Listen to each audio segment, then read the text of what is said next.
Vítam ťa, Čulka. Áno, ďakujem, láska. A týmto by sme mohli začať. Vítam ťa u mňa. Ďakujem veľmi pekne, že tu môžeme byť v tomto tvojom kráľovstve. Lebo neviem zase, ako začať, tak vás zdravíme spolu s Almou. Ahojte, neviem, s Almou Indírou, mojou priateľkou.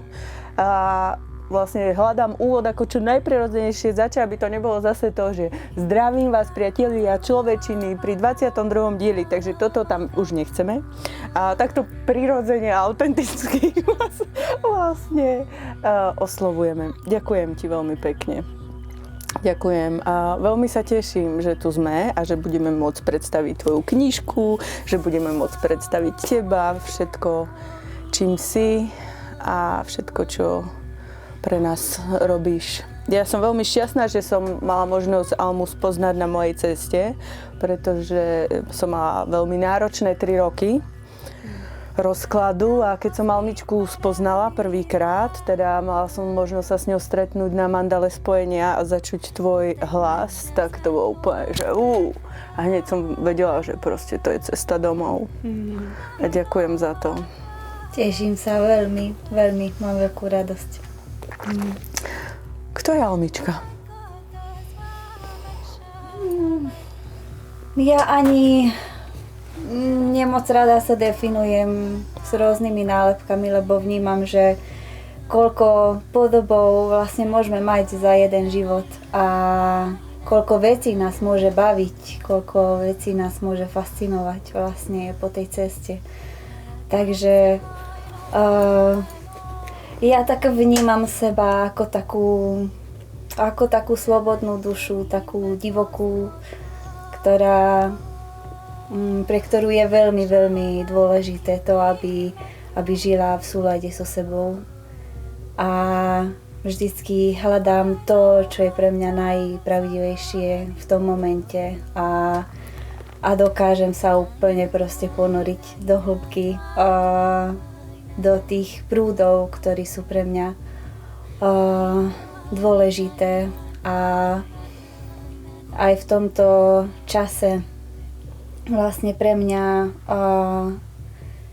ten spev, tá tvorba a tá práca s ľuďmi je to, čo najviac ma vystihuje a najviac ma volá do toho môjho stredu, do tela, k sebe.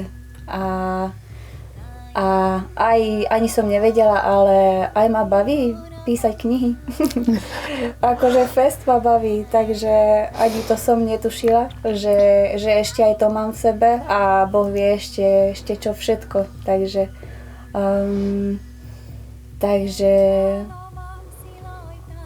neviem čo ešte. No, ani ja som netušila, že som nejaká vášnivá čitateľka.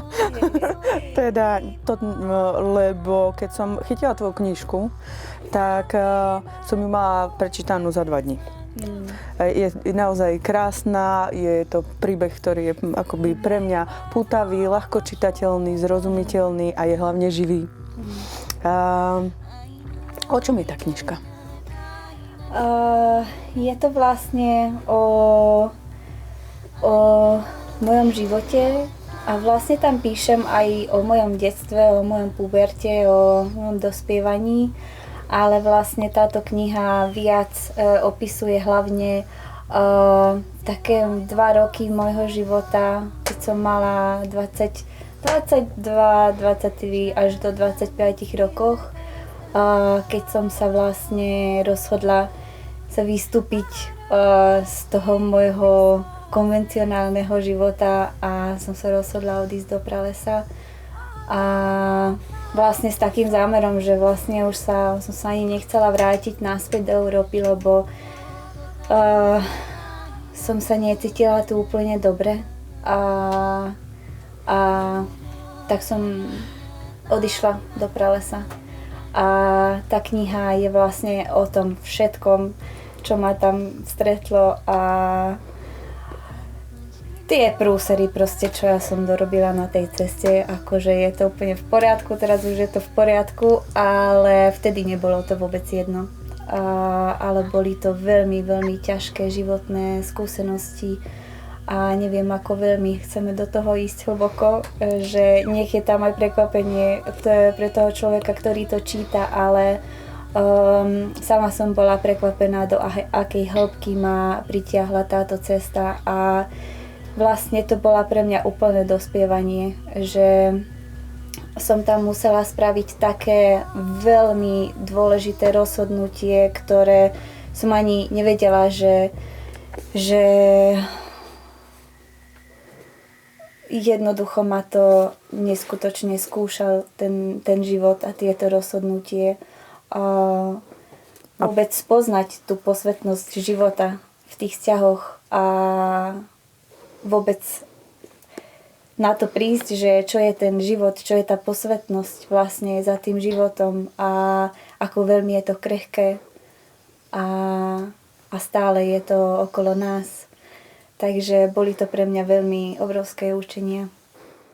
Čo je tá posvetnosť vo vzťahoch a v živote podľa teba?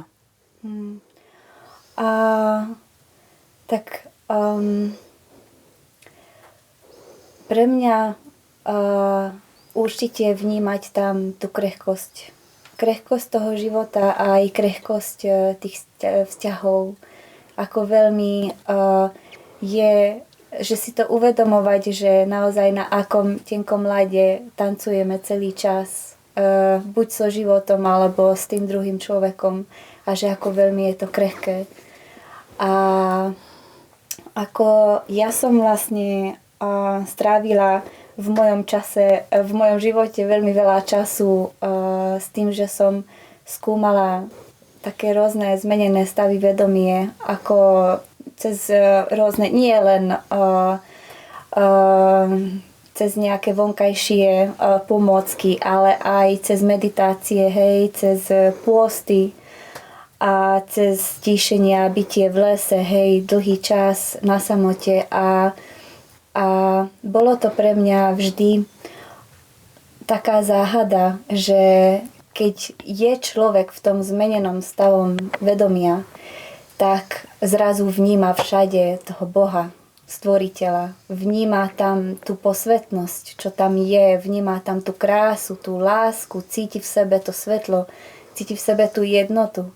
A ja som tak vždy spýtala seba, že ako to je, že vlastne vtedy, keď sme v tom zmenenom stavom vedomia, tak to tak veľmi cítime. A potom, keď sa vrátime do toho každodenného vnímania, do toho každodenného stavu, tak zrazu ako keby to necítime, hej? A veľmi veľa som rozmýšľala nad týmito otázkami a potom som prišla na to, že vlastne tá posvetnosť je tam vždy, že ten stvoriteľ je tam vždy, aj to svetlo, aj tá láska, čo hlboko v sebe som naplno cítila, že vlastne jedine, čo zmenilo vo mne, bol naozaj ten smer môjho vnímania. Smer, že čo som si všímala, že len to moje vedomie vlastne zmenilo. A tá posvetnosť, že je tam vždy. A pre mňa veľmi, veľmi bolo kľúčové dokázať reálne pozorovať, že kam smerujem svoju pozornosť, aby som tú posvetnosť uvidela. A to smerovanie vlastne toho, že čo chcem si všímať a kam ja vlastne si dávam tú pozornosť, to je úplne veľmi, veľmi podstatné v týchto otázkach, lebo tú posvetnosť môžeme cítiť a uvidieť vo všetkom, len naozaj otázka je, že kam ja smerujem svoju pozornosť a čo chcem vidieť, čo chcem počuť.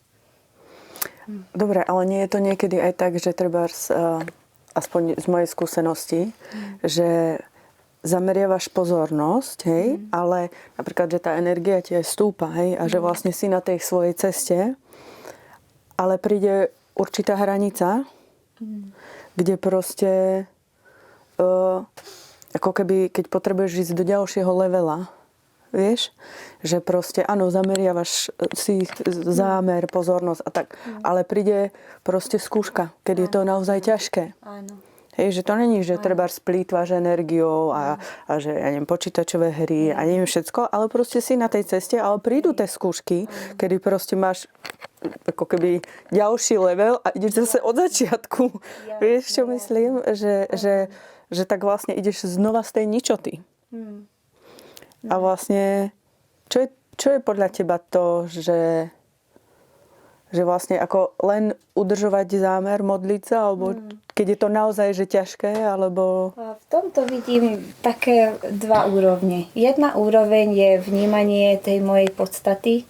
Ja to volám, že prapodstata, ako nerada úplne tu hádžem takéto definície, ale keď už nejako to musím nazvať, tak by som to nazvala tou prapodstatou. A druhá úroveň je tam, sú tam tie vstupné brány, čo ako si tak popísala. A vnímam to tak, že keď, ako si hovorila, že keď prichádzame k nejakej novej úrovni seba, hej, tak vždy tá cesta, ktorú máme pred sebou, tak aby sme sa mohli vstúpiť na tú cestu, tak sa ocitneme pred takou vstupnou bránou, hej. A v tejto vstupnej bráne vlastne sa nachádzajú a na nás vyskočia naše strašiaky, hej. Pochybnosti, naše strachy, nedôvera, neistota v sebe alebo v život, alebo v tej ceste, hej. A vnímam to tak, že aby som ja mohla byť konzistentná, aby som ja mohla v sebe neustále cítiť tie moje integrované múdrosti alebo tie zážitky, ktoré už mám do seba integrované, aby som ja mohla byť konzistentná, aj keď počujem a vidím, že proste na mňa kúkajú tie moje strašiaky, hej. Ale pre mňa práve kvôli tomu je veľmi, veľmi, veľmi dôležité, aby som ja mohla byť neustále naplno ukotvená v tej mojej prapodstate. A pre mňa tá prapodstata je to moje precítenie v sebe toho, ten môj pôvod. Hej? Že som láska, že som ukotvená vlastne v tom zdroji, z ktorého ja pochádzam. Že tam cítim v sebe naplno to napojenie na toho Boha. Že cítim v sebe neustále to moje svetlo. A že není to pre mňa otázka, že či som týmito úrovňami v sebe. A keď vlastne ja som naplno, že mám v sebe tento zdroj, že mám k tomu prístup, aj keď ma skúšajú tie rôzne strachy, nedôvery, hej, pochybnosti, tak práve to mi dáva vlastne tú konzistentnosť, že to neustále cítim a že nepotrebujem ako keby veľmi ísť hore dole, aj keď sú predo mnou takéto nové úrovne, hej. A ako ja som používala rôzne techniky a rôzne praktiky k tomu, aby som mohla v sebe ukotviť toto nápojenie, hej. No, veď preto sa na to pýtam, pretože podľa mňa bude čoraz viac ľudí prechádzať týmto, lebo svet sa mení, všetko sa zrýchluje a tak ďalej, hej, že a proste každý, kdokoľvek si to pozrie, hej, a bez ohľadu v akej úrovni vedomia sa nachádza, musí podľa mňa musí, no, je to moje, hej, že prejsť takýmito štádiami je úplne jedno, hej, na tej proste ceste života sú tieto skúšky, ale teda ako na to?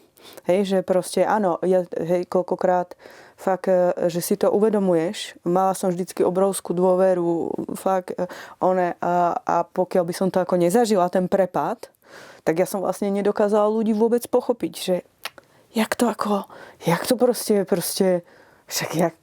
však je tu Boh, hej, že o čom to rozprávajú, v čom sa to ako plácajú, že som mala pocit, že sú vlastne nevďační, vieš, že som veľa ľudí ako súdila za to, že si vyberajú utrpenie, hej, že som vlastne nevedela pochopiť, že som to vnímala ako neúctu k Bohu.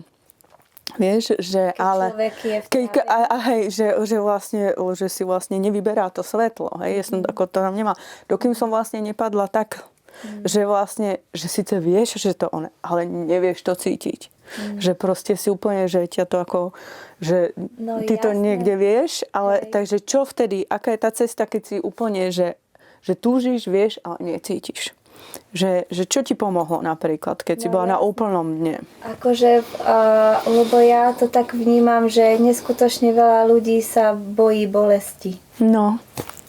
A to je akože úplný paradox, pretože my sa dostaneme k tomu náplneniu, k tej láske, keď sa nebojíme bolesti.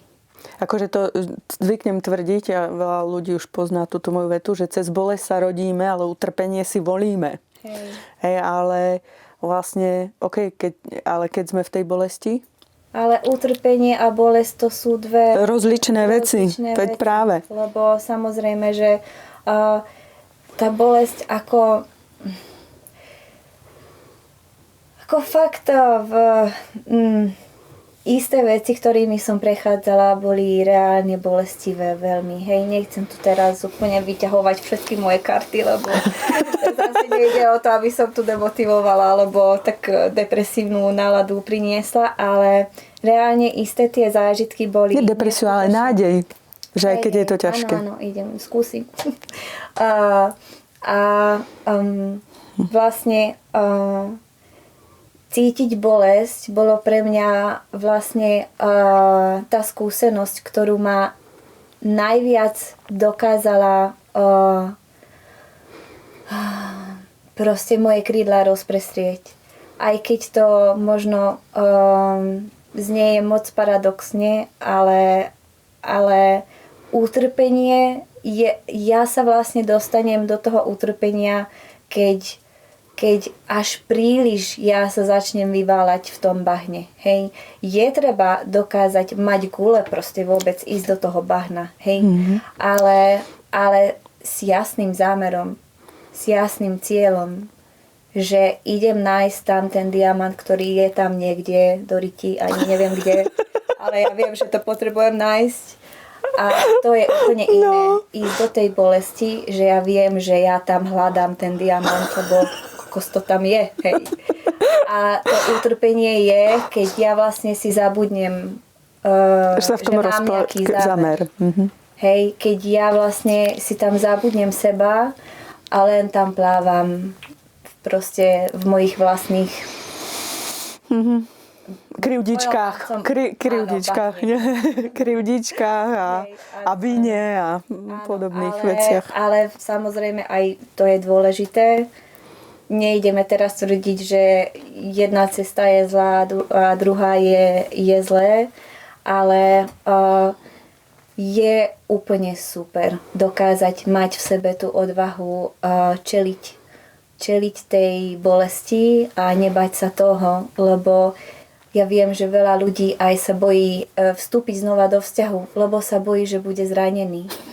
Ale A takisto proste sa bojíme ísť do rôznych nových našich úrovniach, lebo sa bojíme, že proste budeme zranení.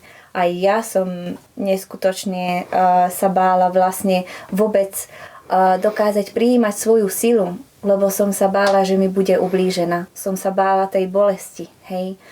Ale pokaždé, keď nakoniec sa stala tá bolesť, tak som si uvedomila, že vlastne, že som príliš kontrolovala ten život. Že som príliš kontrolovala a že nikdy ja vlastne nemôžem byť pripravená alebo že nemôžem kontrolovať, že kedy budem ja zranená. A keď som zase vlastne dorazíme k tomu istému, že keď ja som prestala alebo začala som presmerovať svoju pozornosť a začala som viac sa starať o tom, aby ja som bola schopná sa postarať o seba, keď sa mi niečo stane, tak to zmenilo všetko. Pretože ja nemôžem kontrolovať ten život, nemôžem kontrolovať ostatných, aby mi neublížili. Ale môžem kontrolovať to, že ako na to ja budem reagovať a ako veľmi dokážem ja sa postarať o seba, keď sa niečo deje. A takisto aj čeliť tej bolesti je pre mňa ten istý scenár, že ja vlastne v tej bolesti najviac poznám seba, že ako ja dokážem sa o seba postarať, keď je mi zlé, keď si zažívam bolesť. Pretože veľa ľudí práve preto nedokáže sa vyliesť z toho bahna, lebo nepozná seba a nedokáže si tam pre seba dovoliť reálne sa postarať o seba, pretože to znamená, že budem musieť spraviť toto a toto a toto a toto a ja sa bojím spraviť tie kroky. Že mám tam únikové cesty, ktoré sú pre mňa tak sofistikované, že ich si ani neuvedomujem. Že si zvolím únikové cesty namiesto toho, aby som hľadala ten diamant. Hej, lebo je to bolestivé. A čím viac dokážem vlastne spoznať seba a spoznať to, že čo ja vlastne reálne v tomto momente potrebujem a čo najviac ja mám v sebe tú odvahu zabezpečiť pre seba tieto kroky, tak tým viac rýchlejšie sem dokážem z toho bahna čo robiť? Vystúpiť. Aha. Vlastne, ale mnoho ľudí, alebo je to tiež uhol pohľadu, ale častokrát sa stáva, že tým, že nechceme cítiť tú bolesť, v konečnom dôsledku aj tak cítime, lebo to telo to musí dať nejakým štýlom von, čiže to cítim, keď nechceme cítiť tú emočnú, tak ju cítime fyzicky, že to telo proste ukáže, že tam tá bolesť je, hej? Že sa proste niekde klameme, pretože telo nám ukáže vždy pravdu. Ale ktoré sú proste pre teba ten najčastejšie úniky, ktoré ľudia proste nechcú vidieť, že robia napríklad? Okay. Vieš, je také ako praktické, že ja viem presne, o čom rozprávaš, ale napríklad, aby to nebolo také, vieš, keď to bude niekto pozerať, a že ty kokos, však toto som ja, toto sú moje úniky a že toto je vlastne únik? Vieš, čo myslím? Ako veľmi to záleží na tom, že aká je to situácia. Lebo nedá sa to úplne takto teraz povedať, ale napríklad to, že sa zahlucujem. Že sa zahlucujem úlohami, že sa zahlucujem stretnutiami, že sa zahlucujem práve, že... Že kontaktujem proste kamarátov, aby keď sa cítim sama, tak idem rýchlo na hrášky, aby som sa sama necítila. Áno. Alebo príliš ísť do humoru. Hej. Poznám. Alebo reálne akože začať pomáhať ostatným. Hej. Že tak teraz idem a zrazu začnem cítiť obrovský ťah a proste idem a spasím svet. Hej. Áno. Hej. Alebo samozrejme aké ešte unikové cesty môže byť. To je fajn, hej, že vlastne a presne vieš, čo druhí potrebujú a snažíš sa im pomôcť na ich ceste a tak ďalej, namiesto toho, aby... To je pekný príklad tiež, hej. Áno, ale hlavne akože mám alebo kľudne tam môže byť aj to môže byť úniková cesta, že vlastne zrazu začínam vyhľadať rôzne terapie alebo cesty, hej, že ako na to pôjdem, alebo že chcem to vyriešiť a zahlcujem rôznymi terapiami, rôznymi stretnutiami a keď vlastne už konečne by som sa dostala k tomu bodu, hej, čo ja vlastne potrebujem fakt dotýkať, tak tam akože a radšej nájdem niečo iné. Ako keby dávam zodpovednosť tej terapii, že to má ako za mňa spraviť, alebo tomu terapeutovi, alebo tomu sprievodcovi. To je zase ďalšia úroveň, ale na čo som chcela ako keby, že tak dotýkať, že pretože veľmi veľa ľudí aj počujem od nich, že vedia, Almička, už som toľko vecí vyskúšala, ja som bola na toľko úrov, ale proste nič mi až tak nepomohlo. No samozrejme, lebo veľakrát, keď človek už konečne sa dostane do tej hĺbky, kde už sa to začína proste vynárať, tak veľa ľudí sa tam zlakne a zvolí, tak ja to viem, pretože aj niektoré ženy v mojich cykloch to robia, že keď už konečne ideme do toho tuhého, keď už konečne proste tam výjdu na povrch tie vecičky, tak zrazu proste zrazu sa tak zintenzívnil môj život, že už som sa nevedela dostať k tými úlohami. No jasné. No jasné, lebo už to tam začína byť bolestivé. Lebo už to tam začína proste prísť na povrch. A zrazu zvolím tie sofistikované moje unikové cesty, že veď ten život a také komplikácie a rodina a kamarátka volala a neviem čo, také stretnutie, práca a zrazu mi bude lepšie sa venovať čímkoľvek iným, len aby som tam nešla a neotvorila tam tie pandorinové skrinky. Na takéto unikové cesty som myslela, že veľakrát, keď ľudia už konečne by dotýkali tie body, tak proste veľakrát sa vystrašia a dajú dôležitosť a pozornosť tomu, čo je vonku. Hej, lebo to zrazu ten svet ako zahrá, že Ježiš je... A to je ako také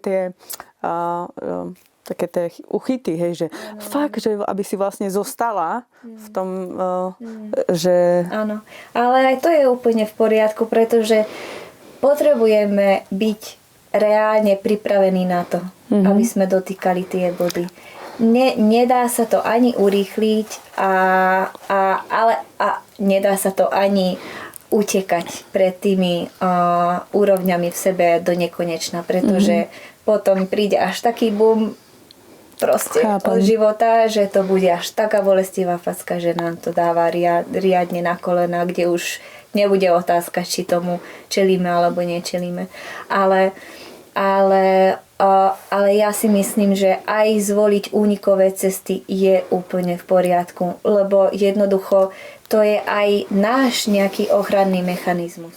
Akurát som ti chcela povedať, že ja vlastne vnímam u seba, že práve že opačný mechanizmus, že ja proste naplno a idem a proste koľko to dá a že vlastne ako keby, že obranný mechanizmus bol že nadstaviť si tam tú hranicu a byť na seba láskavá, bolo pre mňa, že to vlastne zlyhávam. Vieš, že vlastne to som presne chcela na to naviazať, že aj ten obranný mechanizmus svojím spôsobom asi má aj nejakú úlohu, že proste ale byť v tom ako vedomé a nadstavovať si to, že byť na seba láskavý, uvedomovať si, že ten obranný mechanizmus mi tu teraz slúži a že sa preňho ako vedome rozhodujem, kým načerpám silu a dovolím si znova prestup. Áno, je to úplne v poriadku a ja by som si povedala, že čím viac dozretejšie sme konečne čeliť tým problematikám, ktoré sa tam nachádzajú, tak tým lepšie. Lebo veľakrát aj z toho veľmi chcenia proste môžeme... To vychádza zo zranenia, môžeme tam ešte ďalšie bolesti vlastne Retraumatizmus. Áno, takže nechcem, aby to vyznelo, že je to zlé, hej, keď ešte nie sme pripravené, je to úplne v poriadku a vlastne aj takéto to božské načasovanie a vždy, keď už môžeme cítiť v sebe takú prirodzenú nepríjemnosť v tele alebo v živote, hej, tak to je práve ten pocit, ktorý nás tak posiela, že teraz. A vlastne veľakrát to cítime, že už prišiel ten čas. A veľakrát vlastne veľmi, veľmi záleží aj na tom, že či nachádzam aj tú správnu oporu v mojom živote. Lebo aj ja veľakrát cítim sa malá na svoje problémy, hej? A veľakrát aj ja hľadám vlastne to správne miesto toho správneho sprievodca, aby som sa tam mohla naplno si dovoliť sa rozložiť. A kým cítim, že buď to miesto, alebo ten čas, alebo tá sprievodca nie je úplne to, čo reálne potrebujem, tak ja sama si nedovolím vlastne sa do toho úplne sa rozložiť, hej, do toho. Čo ti pomáha na tvojej ceste? Ako určite môj kľud, že žijem v lese, že to by som dala úplne na prvé miesto. Na prvé. Že mám svoj kľud, že žijem na tej samote a kde môžem počuť seba. Kde nemusím byť v tom zahlcujúcom živote, hej, čo sa deje tam vonku. To mi veľmi pomáha. To je také esenciálne veľmi. A v čom väčšom tichu som, tak tým viac počujem. Tým viac počujem tie správy od mojich sprievodcov, od mojich pomocníkov a tým viac počujem aj signály môjho tela, signály môjho lona, to, čo mi moja duša šepká a keď ja vlastne čím viac som v prepojení, lebo ja viem, že veľmi veľa ľudí hneď sme zvyknuté na to, že potrebujem mať odpovede, hej, a hneď idem a vonku. Ale keď ja sa zahlucujem s takými rôznymi podcastmi, no. OK, díky, Broňa. Ale jasné. Ale práve, že keď sa zahlcujeme s takými rôznymi vonkajšími hlasmi, tak nebudem počuť svoj vlastný hlas.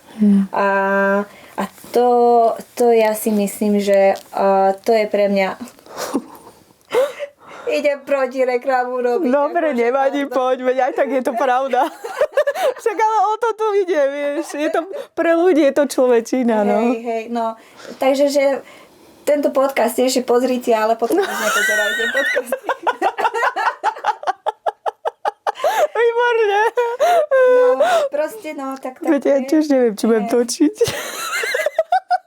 Veď už teraz, keď som mala začínať, tak som, že a čo zase ideme? Ja od prvej človečiny to mám tak, že vlastne, lebo to iba cítim, vieš, že proste musím, že je to taká moja nejaká terapia, alebo ináč zomrem, ale že ako čo ja mám tým ako odovzdávať, vieš, že... Natočili si poslednú človečinu.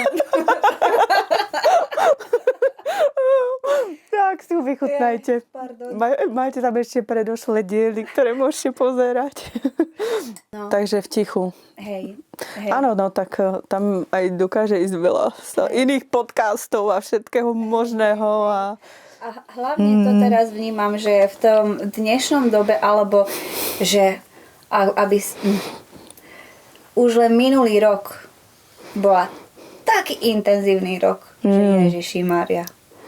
A keď si myslím na to, že tento rok, čo teraz prichádza kvôli rôznym dôvodom, že to bude ešte intenzívnejší rok, tak ja si myslím, že toto, o čom sme sa teraz rozprávali, že je to veľmi dôležité, aby ľudia dokázali mať so sebou ten kontakt, aby dokázali mať v sebe tú stabilitu, že počujem seba, som v prepojení so svojím telom, som v prepojení s tým mojím vnútorným hlasom, so svojimi potrebami, so svojím cieľom a zámerom, lebo tak veľmi sa bude ten život zintenzívňovať tam vonku a toľko vecí sa bude diať, taký to bude myšung, chaos proste úplný, že si myslím, že to bude veľmi kľúčové pre ľudí, aby mali ten kontakt sami so sebou, aby dokázali vedieť, počuť svoj vlastný vnútorný hlas, aby tam dokázali spraviť presnú prioritu, že čo je pre mňa dôležité, aby som sa nezošalila proste v tom chaose, čo bude vonku. Ale teraz sú veľmi zase dôležité podcasty, aby ľudia vedeli, že v tom nie sú sami, alebo že čo majú robiť. Hej. Tak ešte si to na chvíľku s tými podcastmi rozmyslíme. Akože ja už som dávno zabudla na tie podcasty, už riešim iné veci. No, ale chápem ťa. Áno, je to pravda, no. Len je aj dôležité udržiavať aj to spojenie, vieš, že napríklad aj mať so sebou súcit. Napríklad niektorí ľudia to takto nemajú, vieš, že vlastne je pre nich náročné udržať ten kontakt so sebou, alebo vieš si predstaviť, že niekto, kto má ako na sebe fakt nálož a teraz pôjde niekde do samoty, tak tam proste ako môže, vieš, že proste áno, idem do lesa, vypnem sa a zrazu to môže byť taká nálož, že proste z toho cvokne, vieš, že, alebo proste čo ja viem, vieš, že tiež tie postupné kroky a mať so sebou súcit, že proste okej, no tak niekedy nemám ten kontakt, niekedy mám, niekedy mi pomôže podcast, niekedy mi možno časom mi pomôže samota. Aj keď to proste človek nevie hneď dať na prvú sám, že mať so sebou súcit. Ale to vôbec ani nemusia to byť teraz tieto pomocky, že idem na samotu. To je úplne normálne bežná vec, že žijem svoj každodenný život a dokážem sa prepojiť sama so sebou, kvôli ktorému ja nemusím ísť do samoty, do lesa a byť tam úplne odseknutý od všetkého. Ale už len to, že aj v tom chaose si dokážem si zvoliť takých 5 kvalitných minút pre seba, kedy nebudem pozerať do mobilu, kedy reálne ja si vydýchnem, nadýchnem, spojím sa so svojím telom a spýtam sa seba, ako sa cítim. Hej. Čo potrebujem? To ja vôbec nemusím spraviť drastické kroky a úplne sa odseknúť od toho sveta. Ja vôbec som nemyslela na toto, hej? Ale na toto som myslela, že keď sa deje okolo mňa úplne brutálne kolotoč, hej, dedinský jarmok, tak aby som vedela aj tam dokázať byť stále v prepojení sama so sebou a vedieť pre seba povedať, že ako sa cítim a čo potrebujem. Ja som myslela jedine na toto. Na tento kontakt. A človek tomu nemusí robiť drastické zmeny v živote, že idem sa trepať do pralesa a proste neviem čo. Super, ja som len chcela, aby to tu zaznelo. To bolo také zrozumiteľné. Ďakujem. Čo tebe pomohlo dostať sa z tých najhrubších vrstiev? Tak, ale tieto veci už boli drastické. A dosť dramatické, a dosť hlboké. Ako ja som robila viaceré také dlhšie pôsty. A som takisto v pralese prešla rôznymi dietami. V rámci ktorých vlastne, tak tam bol taký základ, že som postila, hej, nejedla, nepila a do toho vlastne som pracovala s rôznymi rastlinami, ktoré mi dali dietovať tie liečiteľky. Boli aj veľmi striktné, ale ja milujem takéto drsnotu, striktnosť proste, lebo fakt človek sa v tom cíti bezpečne. Aspoň pre mňa ako čím väčšie sú tam tie hranice, tým viac ja sa cítim v bezpečí, pretože viem, že proste to ma podrží, hej. A že cítim, že ten človek vie, čo robí proste a nejde ťuťu muťu, ale reálne proste sa maká, hej. To sa mi veľmi páči, takéto práce sa mi veľmi páčia a pre mňa to bolo veľmi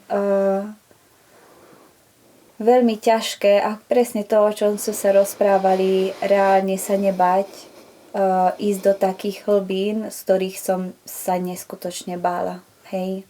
Že pracovať tam s tým strachom, pozrieť reálne do tých zrkadiel, ktorých som sa najviac bála. Hej? Ani nie je to, že teraz dozvediem pravdu, nie, ale tie dôsledky. Hej? Že som vedela, že keď ja otvorím tieto dvere, tak proste to nie je, že není cesta naspäť, ale že čo to všetko bude pre mňa znamenať, hej. Takže to bolo pre mňa to najstrašidelnejšie na tom všetkom, že myslieť na tie dôsledky, že keď tieto dvere otvorím, tak to bude znamenať, že budem musieť potom robiť toto a toto a toto a toto a sa rozlúčiť s týmto a to. Že obetovať. Hej. Že to vedomie, že vlastne tieto kroky si vypýtajú obrovské obetiny vlastne z môjho života.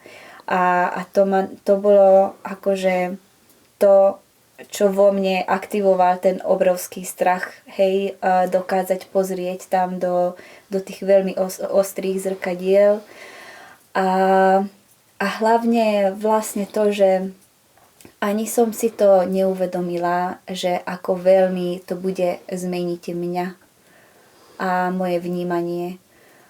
A čo všetko vlastne to bude vo mne otvárať a pre mňa akože dokázať prijímať tú svoju silu. Dokázať prijímať svoje dary bolo jedna z takých najťažších úloh pre mňa. Dokázať povedať, dobre, prijímam ich a idem s nimi ďalej žiť. Hej. To bolo pre mňa asi to najťažšie, lebo veľmi som sa bála, že keď budem už v kontakte s tou mojou silou, ktorú som nechala, aby proste odo mňa brali ľudia a rôzne temnota, hej, tak som sa bála, že vlastne to bude znamenať, že mi bude ublížené. A to bola pre mňa taká veľmi, veľmi centrálny strach tieto posledné roky. A akože najviac sa mi páči práve pracovať s pôstom, pretože tieto diety boli pre mňa neskutočne boli ťažké kvôli tomu, lebo tam bolo toľko zákazov, čo som nemohla spraviť, že tie diety sú hlavne o tom, aby človek úplne sa aby prestal byť človekom a aby sa začal byť rastlinou. Takže tam ako keby som nemohla byť v spojení so svojimi emóciami, že ísť do nejakých veľkých emočných výkyvov, čo je obrovská výzva, pretože všetky tie do obrovských emócií ideš, hej, keď sa dozvedieš o veľmi bolestivých úrovniach seba, alebo keď ti prídu tie spomienky, ktoré si zažila, ktoré boli bolestivé. A hlavne nemohla som tam, boli tam veľmi striktné zákazy ohľadne sexuality. Obrovské striktné zákazy, že to bolo úplne základ, samozrejme, že celibát, ale nemohla si sa ani seba dotýkať, hej, ani so sebou mať žiadny taký bližší kontakt, hej. Nemohla si ani pozrieť do očí iného človeka, muža vôbec, hej. Nemohla si byť ani dotknutá, hej, že fyzický kontakt vôbec nie. A ani myslieť na Chápem. na tieto úrovne, že vôbec. A to akože, ja som sa strašne smiala, že proste oni mi dali dietovať hlavne také rastliny, ktoré pracovali s môjim lonom. Takže aktivácia 5000 a ty tam sedíš, že... Že vyčistí sa. Áno, Vyčistí sa. nemyslím sa na nič, A čím hlavne nemyslím, tak vlastne myslím. Hej, že proste hovorím, ja to teraz, Proste. ja neviem. Proste úplný šialenosť proste. Takže som aj strašne veľmi ako bojkotovala, že čo toto má byť, prečo je táto energia tak demonizovaná, hej, že prečo nie, ale vlastne ja už som mala s týmto skúsenosti aj predtým, pretože keď som robila tie pôsty, tak aj tam to nám bolo veľmi jasne vysvetlené, že proste s tou energiou, s tou sexuálnou energiou v sebe to vôbec nerozvíjať v sebe, hej? Ani sama so sebou, ani s ostatnými. Takže tam som už poznala, že vlastne vtedy človek potrebuje ako keby chrániť svoju energiu, ale vtedy som ešte vôbec nerozumela, že prečo to je tak zakázané, hej? A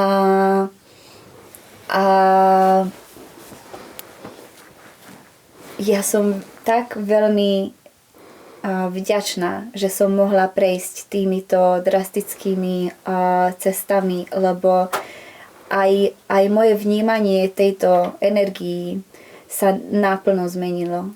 Lebo tým, že som bola vlastne nútená nerozvíjať v sebe nejakým vonkajším spôsobom túto energiu, tak som musela vlastne nútená, aby som reálne začala narábať s touto energiou. Bez toho, aby som to... Z vonkajších vplyvov a tak ďalej. Že vlastne ako keby si potlačila tú energiu. Nepotlačila Nie, akože nemyslíme, že ako keby sa stiahla, hej? Telo ukázalo sa, že ako keby, neviem, ja si podľa toho, čo to, hej, že aké obrazy mne chodia, hej, že ako to ja vnímam teraz toto, čo hovoríš. A aby sa vlastne očistilo od pripútanosti a neviem, nejakých energetických attachmentov a tak ďalej. A vlastne ako keby sa to telo mohlo očistiť, aby mohla stúpať zase tá energia, ako keby to spojenie so sebou, že tá skutočná kundalini, taká skutočná ako keby sexualita, nie energetická výmena. Rozumiem. Tak? To vnímam. Je to trošku inak, lebo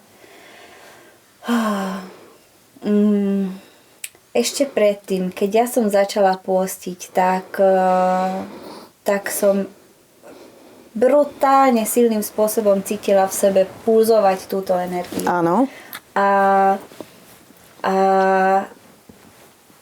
vlastne, aby som mohla robiť vtedy tie dlhé posty, ja som vtedy postila aj 2-3 týždne, hej, a ten prvý týždeň aj bez vody. A vtedy samozrejme, že som musela pracovať rôznymi technikami, aby som mohla vôbec robiť takýto dlhý pôst. A takže ja keď som vtedy robila rôzne dýchové cvičenia, hej, že som sa napojila na tú pránickú energiu, že som s tým vlastne naplnila svoje telo, tak vlastne to išla ruka v ruke, že aj táto sexuálna energia vlastne začalo vo mne neskutočne pulzovať a tak vyplniť celé moje telo.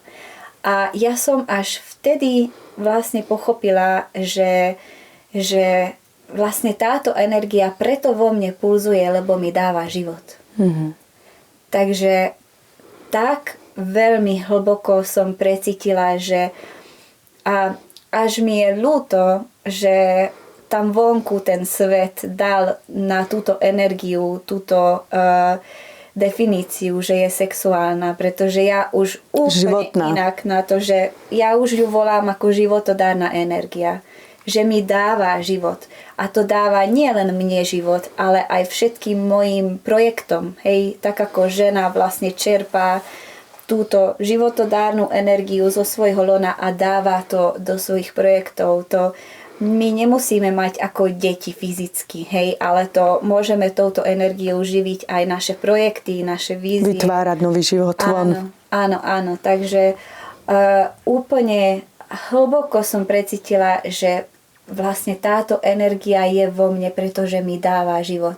Že vďaka tejto energii ja môžem aj keď som už nepila a nejedla neviem koľko dní, tak tu môžem stále byť a cítiť v sebe túto aktívnu energiu. A keď potom som bola na tých dietách v pralese, tak tým, že tam tie rôzne zákazy boli ešte striktnejšie a tým, že tie rastliny vo mne vlastne ešte viac vyvolali túto životodárnu energiu, tak inak neviem to popísať, len že to bolo pre mňa taká skúsenosť, ako keby na tejto energie tá sexuálna maska, aby som ju stiahla. Mm-hmm. A som uvidela, že vlastne tá sexuálnosť je vlastne len taká predsieň pre túto energiu. A že veľmi málo ľudí dokáže úplne až precítiť túto energiu až za tým predsieňom. Hej, že pozrie, čo vlastne je tam za tou oponou. A ja som vlastne, keď som bola na tých dietách, tak som až 7 mesiacov som fungovala podľa týchto zákazov. Hej. Som mala možnosť fakt tak prekuknúť túto energiu, lebo keď človek cíti v sebe túto energiu, tak ako asi nemusím povedať, je to jednoznačné, že čo ľudia spravia, keď cítia túto energiu. Hej, sú tam rôzne možnosti. Áno. A ja vlastne, keď som tam nemohla ani jeden z týchto možností, ani mozog zapnúť, ani hlavu, myseľ, tak som potrebovala tam rýchlo proste nájsť z tej bezmocnosti nejaké iné a nové cesty, ako proste byť a sedieť s touto energiou, takže nemôžem žiadne cesty používať, o ktorých som vedela doteraz.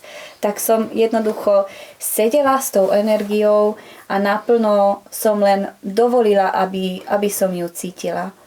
A až keď ako keby tam boli také rôzne vstupne, čo to vo mne spravilo, alebo ako som sa cítila, hej. A úplne až ku konci ja vlastne tak cítila, že však to je ako cítiť Boha v sebe. Alebo to je ako fakt cítiť ten život v sebe. A vtedy som tak úplne, to bolo pre mňa ako, neviem, také zasvetenie, hej? Alebo ako sa to hovorí? Zasvetenie. Hej, nejaký typ, že vlastne čo sa tu deje. A že prebudenie. Hej, úplné prebudenie. A vlastne od tej doby, že som to tak precítila. A to práve preto to bolo pre mňa také hlboké, lebo to nebolo niečo takto rýchlo. Hej, ale že to bolo týždeň postupne za týždňom. Ako tá rastlina. Hej, pomaly dozrieva. Úplne. Vlastne. Že tak krásne, nežne, pomaličky sa to neustále viac a viac prehlbilo a tak dozrelo, že potom, keď už som skončila tie diety a keď už som sa mohla vlastne vrátiť k tomu normálnemu životu, tak ja som, že vlastne tak teraz čo? Že čo je normálny život? A vlastne som úplne prestala mať v sebe nejaký, že som vôbec nemyslela na... Chápem. Že vlastne ostalo iba to bytie. Áno, a prítomnosť áno. A vlastne nemáš tam žiadne konštrukty alebo nejaký chtejče, hej. Alebo také. A ja som si myslela vtedy, keď som tak vstupovala, hej, do tohto stavu, tak som cítila, že som myslela, že že keď toto dám, tak to už potom všetko bude jednoduchšie. ale som sa neskutočne mýlila, lebo keď vlastne potom som sa musela svičnúť naspäť, tak som zrazu vôbec nevedela. Hej, že ako byť zase človekom, že ako a bolo to pre mňa ako, že nemať, že cítiť to, že nemám žiadne túžby, hej, alebo také, že nemám tam, cítila som v sebe vášeň, ale to bolo niečo úplne iné a trvalo mi akože dosť dlho, kým som dokázala vlastne pochopiť aj to, že ako vraciať naspäť do toho každodenného života a ako teraz uchopiť to, čo som vlastne precítila alebo prežila a vlastne takže aj preto hovorím, že tam bolo toľko rôznych úrovní, ktorí vlastne vo mne úplne prepísali všetko. A vlastne hlavne aj práve kvôli tomu, keď ja robím so ženami tie cykly, tak im to navrhnem, že skúste aj vy držať celibát. Že len pár dní, alebo keď to na vás príde, že cítite, že je tá energia vo vás, tak skúste na to nereagovať. To je ako keď niekto sa vám chce rozpovedať nejaký krásny príbeh a vy neustále mu skočíte do reči. A nenechajte proste, aby sa dokázal proste rozkvitnúť niečo, čo vo vás chce vám odovzdávať nejaké dary, ale vy furt proste skočíte mu do reči a nedáte mu pokoj. Tak nejak to skúsim vždy tým ženám povedať, že skúste cítiť to v sebe, ale bez toho, aby ste na to reagovali. Že len s tým buďte. Že čo to s vami spraví. Že je to veľmi krásne to zažiť. Ale samozrejme, keď človek nemá nejakú veľmi, veľmi dôležitú motiváciu, tak je ťažké. No, každopádne ty si tú energiu uchopila za mňa krásne a vznikla z nej knižka, vzniklo z nej CDčko, ty máš to na CDčku, či len na USB kľúči a v každom YouTube kanál, kde sú tvoje liečivé piesne, množstvo festivalov a spojenie so zemou, a sprevádzanie ľudí, sprevádzanie žien. Ako často máš tie cykly? Tak jeden cyklus trvá 3 týždne, takže to robím približne každý mesiac, ale len vtedy, keď je zlé počasie. Lebo, že cez leto nie, lebo veľmi ťažko sa ľuďom sústreďuje na také hlboké úrovne, na dlhšej báze, keď je vonku krásne. Áno. Takže najlepšie vlastne, alebo najviac robím so ženami tieto cykly, keď vlastne od septembra do mája. A cez leto teda. Sprevádzaš aj mužov? Ja by som aj rada sprevádzala, keby sa nechali. Ale ako je výrazne menej záujem od mužov, aby takto išli do tej hĺbky a som 2-krát vlastne skúsila, že spraviť takéto energetické práce aj pre mužov. To som vtedy zameriavala na otváranie srdce, na dotýkanie tých nejakých zranení, ktoré vlastne, kvôli ktorým ich srdce tak postupne sa uzatváral. Ale vnímam, že málo mužov prijíma tak vedenie od ženy, alebo také sprevádzanie, hej? Lebo veľakrát muži práve, že od žien dostanú tie... Tam sú najväčšie zranenia. No. Takže je to veľmi špecifické. Ale není môjim zámerom nejako, aby som sa úplne špecializovala na ženy, že veľmi rada robím aj energetické práce pre zmiešané skupiny. To je len jednoducho tie moje skúsenosti a tie moje dary a všetky tie príbehy, ktorými som prešla, tak majú viac takú povahu, že to súvisí s slonom a o to, ako uzdraviť znova to lono. Takže kvôli tomu viac pracujem so ženami, ale je to otvorené aj. Ja som si tým prešla a ďakujem, že som mohla a určite to odporúčam každej žene. A teraz ma napadlo, že my sme vlastne prešli aj minulý rok, to myslím bolo, tou víziou jednodňový. Taký, ako to bolo? Predkávanie vízie alebo niečo také. Ideš to robiť aj tento rok? Tento rok mám inú štruktúru vymyslené. Tento rok budem robiť také stretnutia, kruhy, ktoré sa volajú Strážcovia zeme. A to mám také jednodňové vlastne stretnutia. To teraz bude v Bratislave a v Košiciach, kde by som sa rada rozprávala ľuďom o tom, že aby vieš, lebo v poslednom čase začínali ľudia sa veľmi zaujímať o indiánoch, o rôznych šamanoch, o rôznych nositeľov múdrosti a vnímam, že ľudia nejakým spôsobom ich dali veľmi na piedestál.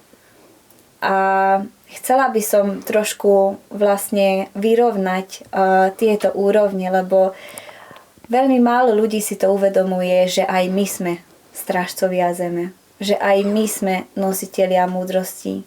A veľmi, veľmi by som bola rada, keby si toto ľudia uvedomovali, že vlastne túto úlohu by sme tu mali splniť všetci. A že je to aj na nás. Není to len na tých šamanoch, ktorí tam sedia v pralese. Ďakujem, že si to povedala, pretože ak by toto náhodou bola posledná človečina, tak toto bolo vlastne zámerom, preto sa to volá človečina, že to je v každom jednom z nás. A je na každom jednom z nás, a vlastne o tom boli tie podcasty, toto v sebe prebudiť. Prebudiť tento zdroj. Takže ak by toto bola náhodou, tak to stálo za to. Ďakujem, že si to takto zhrnula aj pointu celej tejto človečiny. Zlatko, kde ťa nájdu ľudia? Ako ťa môžu nájsť, kontaktovať? Ktorí by mali záujem? Hej, tak určite na sociálnych sieťach. Tak ako vidíte moje meno pod videom, tak ma môžete nájsť. Mám jednu webovú stránku, Sinchi Sairi, akože to je... Napíšeme to tam? Áno. A určite ja milujem budovať komunitu, milujem sa prepájať s ľuďmi a milujem aj rôzne komunity prepájať medzi sebou, takže ja práve že veľmi sa teším, keď ľudia ma kontaktujú. Už sa nám to možno podarí zrealizovať. Áno. Hej, volajte ma. Všade. Áno, volám ťa do Martina. Teším sa. Ďakujem ti veľmi pekne. Ďakujem za spojenie. Ďakujem za priateľstvo. Za to, že si, za to, čo robíš a veľmi ťa ľúbim. Ďakujem. Ďakujem, Lenka. Ďakujem. Čaute. Krásne. Ahojte.